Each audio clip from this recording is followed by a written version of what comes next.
Hello everyone, welcome to today's back test on gold, and it's going to be on the 30th of January, which is Friday, and we're going to talk a bit on the 29th of January as well, which was Thursday, where the sudden drop on gold and silver happened. So gold has been, this is the daily chart by the way, so gold has been running up for a while now, for a very long time, okay, and no one saw this drop coming. This drop on Thursday and then Friday. The drop on Thursday was so sudden, like it started after the unemployment news data. After the unemployment news data was released on at 8:30 during the New York AM session. So a few minutes after that time period, it just started dropping like a lot. And since then, on the daily chart, you can see our price drop down. Like I said, the algorithm is programmed to fill in inefficiencies that is being left in the market, and also to fill in liquidity, to take out liquidity. Okay, and you see these inefficiencies in the markets. These are volume imbalance. So volume imbalance are gap. There are gap between the bodies of two different candles. So you see the gap between this body. The wicks can overlap. Okay, but you can see the gap between the bodies of the candles. Okay, and you see the markets, these Friday's daily candle actually piercing through the daily volume imbalance like hot knife through butter. So let's go into the 15-minute time frame and see how this drop suddenly took place. Okay, so the drop started on Thursday. Like I said, this was Thursday's it is Thursday. This was the beginning of the day, 12 a.m.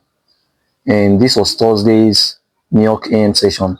Okay, so at 8:30 the news was released, unemployment data was released, and at 9:30 markets open. Like this is so this is so ironic. Like at the markets open, that was when the drop started.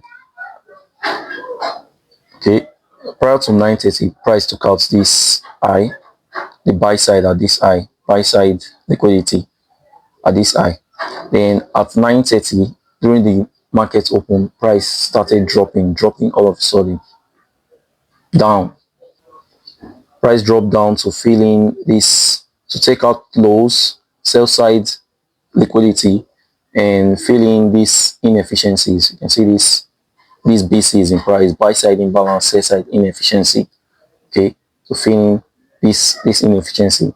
And during the New York PM session on Thursday, price rallied to fill in this CB. This is a CB, sell side imbalance, buy side inefficiency.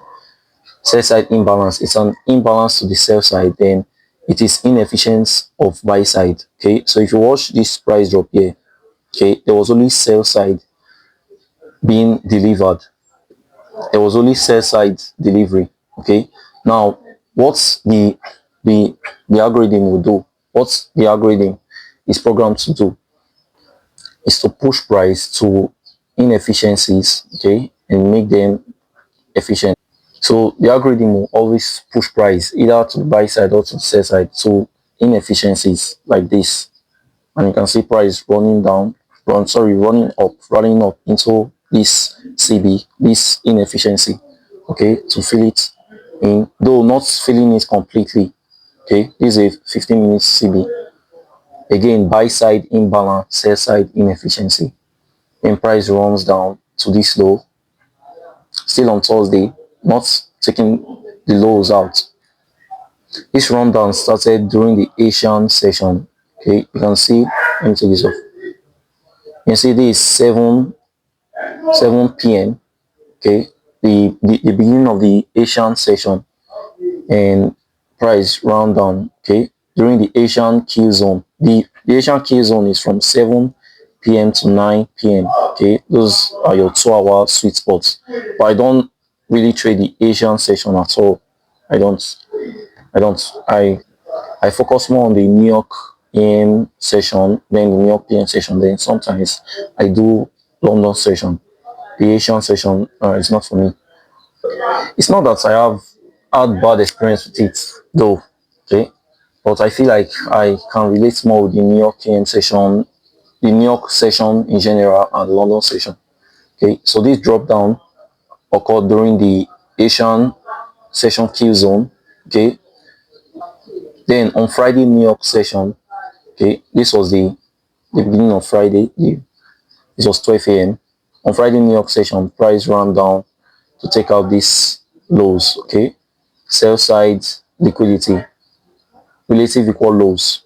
Okay, so price ran down to take out this sell side liquidity on Friday. So our discussion for this back test is going to be on Friday New York session, both the New York AM and New York PM session. Maybe a bit on the New York PM session. So let's get to it. 5 minute time frame. So before I get into this, let's talk a bit about that drop down in price on Thursday. So I guess like I know a lot of people didn't see that coming, and that would have liquidated lots of accounts across the world. Like that would have that's drop in price. That drop in price would probably have blown out lots of prop firms accounts, prop firms in their evaluation phases, and even funded accounts.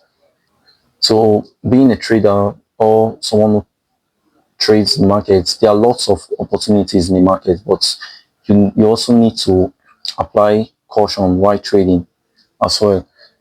Like there should be days where you don't trade.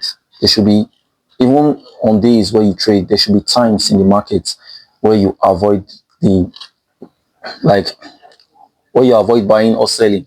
Okay.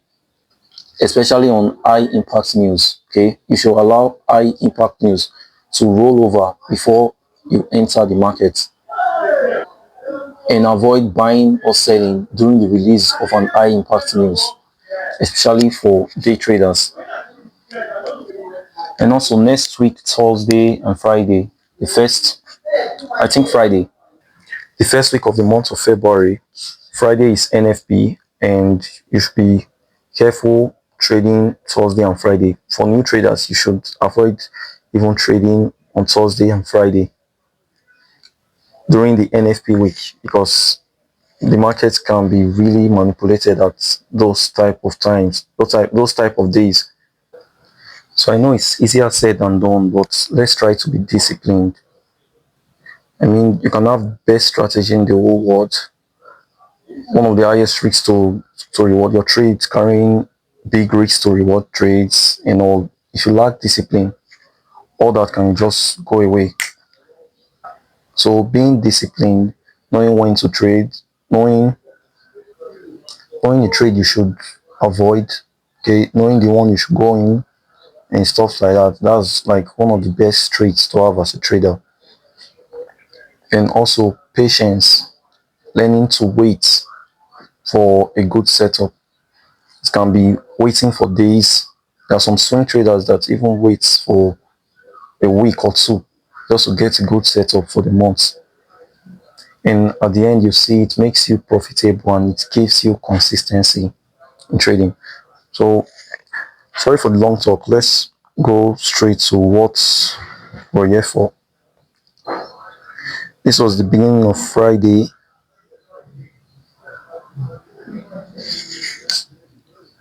and this drop in price happened during the London session, where price took out these relative equal lows. You can see this one lower than this. And during the New York AM session, this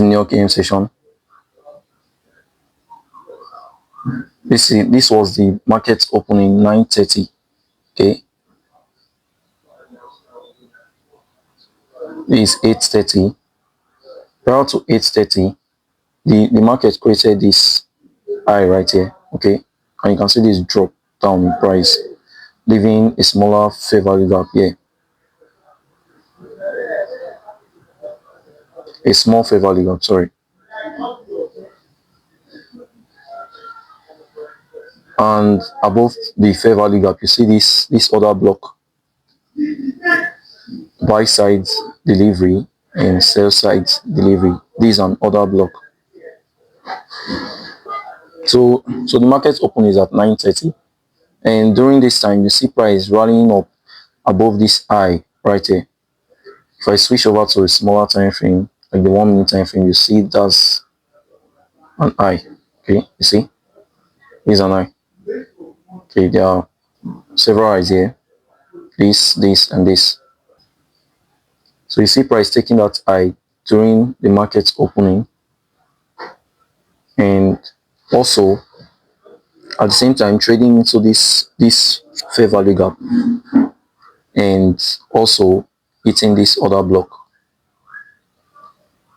Not just hitting the other block, it also respected the other block.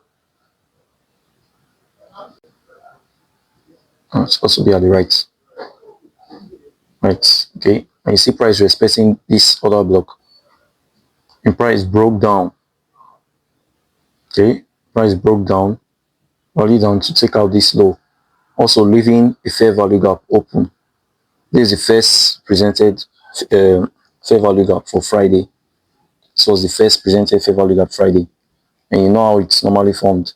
The first fair value gap on the 1 minute time frame formed after the market opened at 9:30 a.m. So this is 9:30. So the first fair value gap after 9:30 candle. Okay, it was created at 9:31 candle. And you can see I gave room for the volume imbalance at the top.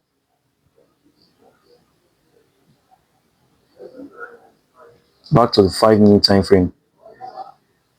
So after price took out this high, traded it up into the other block, respected the other block. It's rallied down, okay, with displacement, not just rallying down, rallied down with displacement, taking out this short-term low and leaving a fair value gap open, which I'll annotate right now. With an orange rectangle.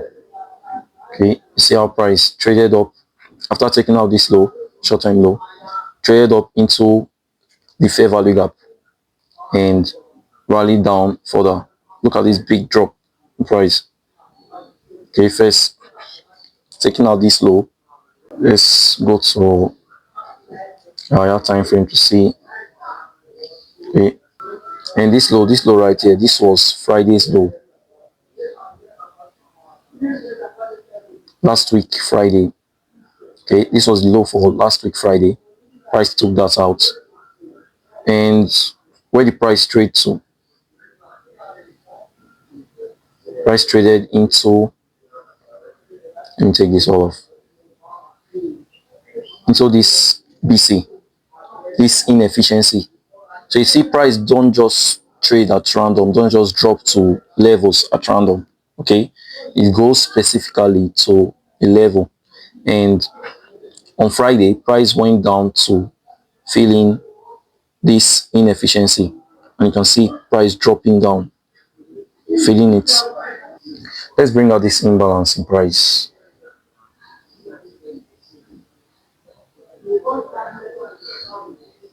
Okay, so you see how price traded into this BC, buy side imbalance, sell side inefficiency. Okay, it's a BC because it's an imbalance to the buy side and it is short of sell side delivery. It is inefficient of sell side. Okay, only buy side was offered at this price while price was rallying up at the daily time frame. And you see price trading down into it to offer what? To offer sell side delivery. Then before I end the video, let's go into the afternoon session and see how the afternoon session was a continuation of the drop from the New York AM session. Okay, so this was the afternoon session. The afternoon session starts at 1 p.m. and watch this green candles, these green consecutive candles. Okay, followed by this drop in price, these black consecutive candles. This is an order block. Okay, and you can see creating price created a small fair value gap right here while dropping.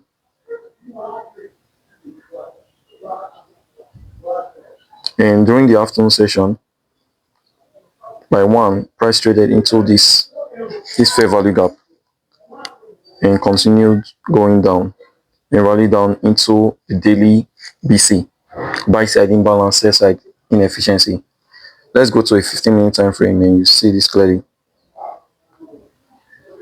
Okay, so these broken lines right here, this is the beginning of the afternoon session. Let me take this off. Okay, so you can see that's other block I pointed out at the 5-minute time frame. You can see it clearly forming here. Okay, this is the other block. Buy side delivery followed by sell side delivery. So the buy side delivery is this up close candle followed by sell side delivery. So the moment this down close candle trades below the open of this up close candle, okay, it validates it as an order block, and also it traded below it and closed below it. On the 5-minute time frame, this is what it looks like. Watch. This is that's order block. You can see it trading into this inefficiency and running down. On the 15-minute time frame, this is how it looks. On the 15-minute time frame, the order block becomes clearer. Okay, and also you can see the fair value gap which was created.